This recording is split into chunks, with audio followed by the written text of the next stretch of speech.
Et salut à toutes et à tous, c'est Antelvage. Dans cette vidéo, je vais vous proposer un tout nouveau format sur la chaîne, la présentation et critique de films ou livres documentaires sur le thème des fourmis. Et on commence juste après le générique avec la présentation du film documentaire La Reine des fourmis du désert.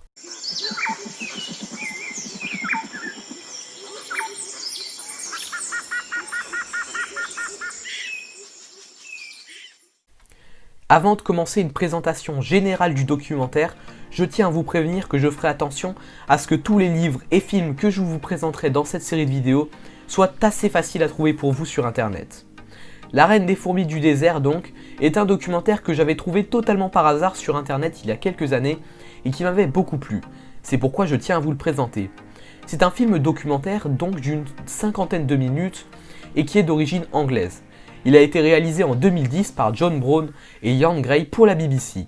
Ce film se déroule en Arizona et présente l'histoire du John Wren Myrmecocystus sp. C'est d'ailleurs ce film qui m'a fait découvrir ce célèbre genre de fourmi qui a pour particularité que certaines fourmis stockent en fait les aliments liquides dans leur jabot jusqu'à ne plus pouvoir bouger et devenir de véritables réservoirs vivants pour conserver et régurgiter la nourriture à leurs camarades en période de famine. Périodes de famine qui sont d'ailleurs très longues dans le désert.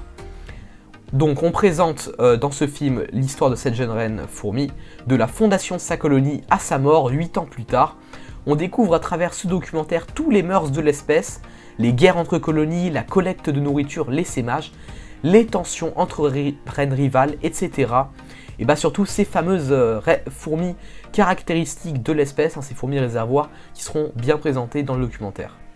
Donc maintenant passons à ce qui m'a déplu, on va dire, dans ce documentaire.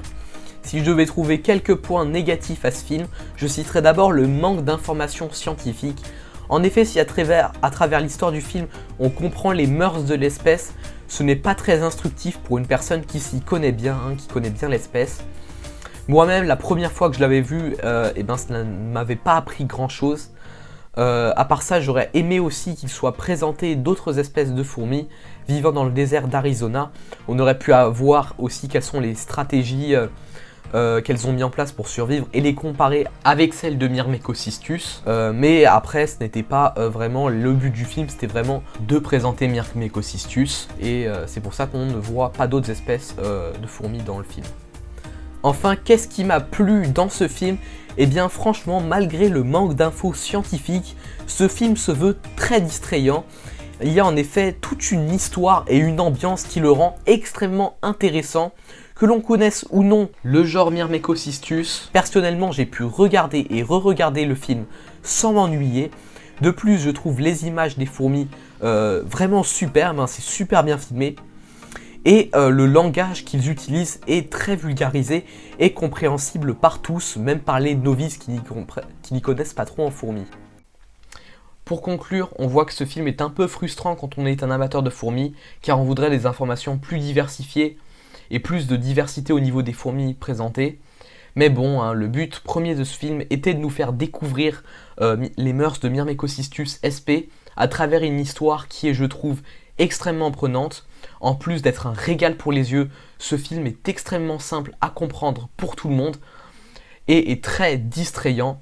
Je sais pourquoi je mettrai une note de 18 sur 20 à ce film.